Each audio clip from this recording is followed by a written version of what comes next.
astronomy, the study of everything that is beyond our blue sky, through which humanity tries to break the boundaries of our knowledge and understanding of the world and strives to understand what is beyond. And yet, in this study, which reveals the uniformity of the universe, an imbalance exists. The men have always dominated the research in astronomy, as they have in most other scientific and technical fields. This definitely does not mean that the other half of the Earth's population is sitting idly, letting their brothers, sons, and husbands study. Through the ages, women have been somewhat invisible but active participants in the astronomical research. Jocelyn Bell Burnell was the first person to discover pulsars in 1967 while working with her advisor Anthony Hewish.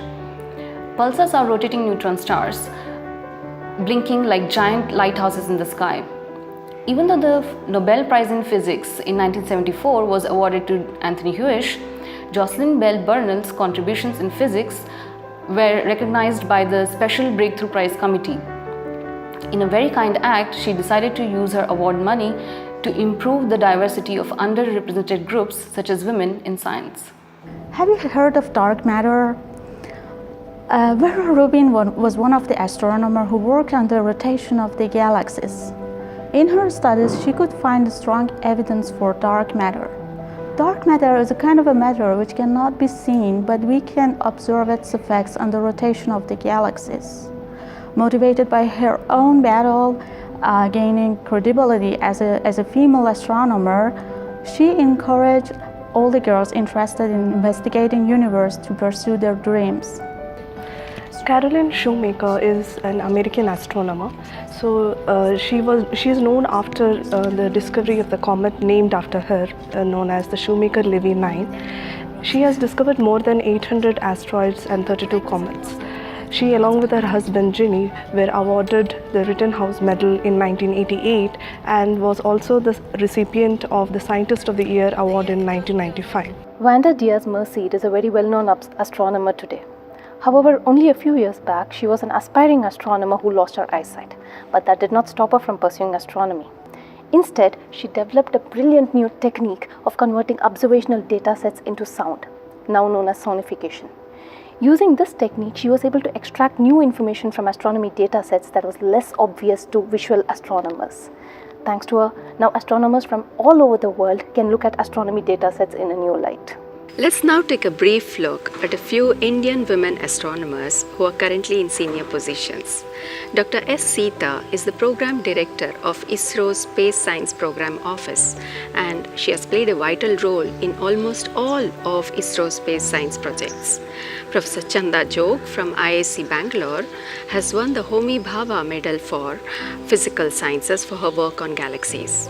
Professor Pushpa Khare from Utkal University, Orissa continues to solve mysteries of distant galaxies. Professor Prajwal Shastri from IIA Bangalore is an expert on active galactic nuclei. Professor G.C. Anupama is involved in TMT, an international mega science project, and is going to be the next president of ASI. Professor Annapurni Subramaniam is known for her work on star clusters and is also involved in AstroSat, an important Indian satellite dedicated to astronomy. These are names of just a few women who have dedicated their lives to astronomy in the 20th century. But history has seen many remarkable women and their groundbreaking contributions to this field of study. Around 2nd to 1st century BC, a Greek astronomer Aglaonis could roughly predict the time and location of lunar eclipse.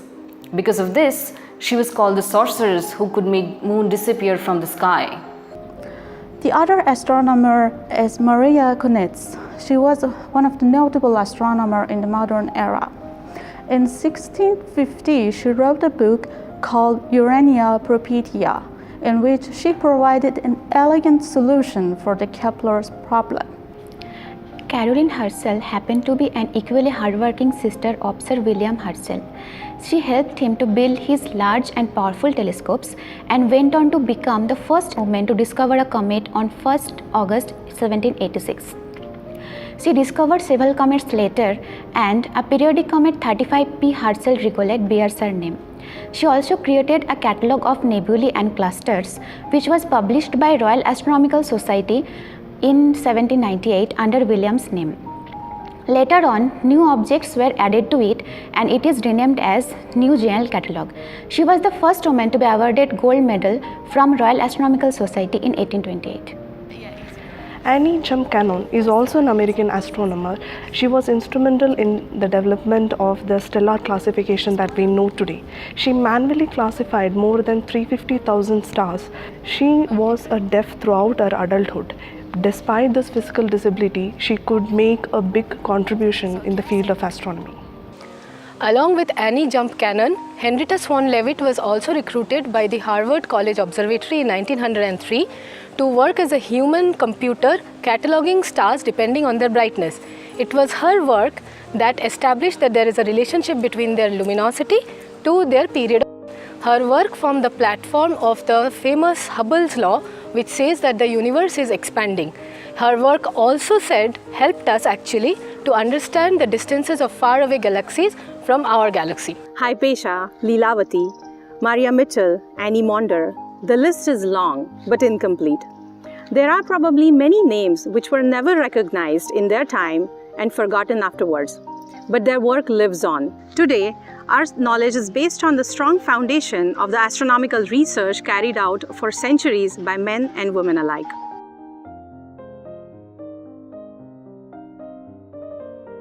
So imagine if you want to actually choose this, academia career, it means that you need to actually have some tough time during the graduate school, and after that you will spend a few years being postdoc, and after that you will have another full 5 years full of stress to be a tenure track. So it would be really hard, some women actually to choose to stay with their families, to raise their kids. So they wouldn't go for this kind of, stressful career. So the only solution for that is actually if, the scientific society can provide some opportunities for these women to actually come back to science again. After this, a few years of interruption, so she can start over and pursue their career, after that. Gender bias is something that is not confined to the field of academia. It actually exists in various other aspects of the society as well. Suppose boys are our right hands and girls are our left hands. On one hand, we are training our right hands to fight with a sword, making it stronger and stronger. But we forget that it's the left hand which holds the shield against a sword coming down on us. So let's make our left hand stronger and capable of fighting when the right hand is not working properly. What can females do against this bias is that they should stand up when they themselves face bias. Secondly, they should support each other when the situation comes. Thirdly, as mentors, as female researchers, as mothers, they should do their part and support other females. Women's representation in astronomy has grown by half, from 11% in early 1940s to 17% today. Few years ago, a working group for gender equity was set up at Astronomical Society of India under the guidance of former IUCAA director, Professor Ajit Kembhavi. In future, more and more women should be facilitated and incorporated in the decision-making process and offered exclusive fellowships and scholarships at early and later stages of their career to bring and keep them in the field of astronomy. We have just seen that there are just a few names, few Indian women who are there in the world platform representing India in science and astronomy. We want you to be one of them and bring our names to the world platform.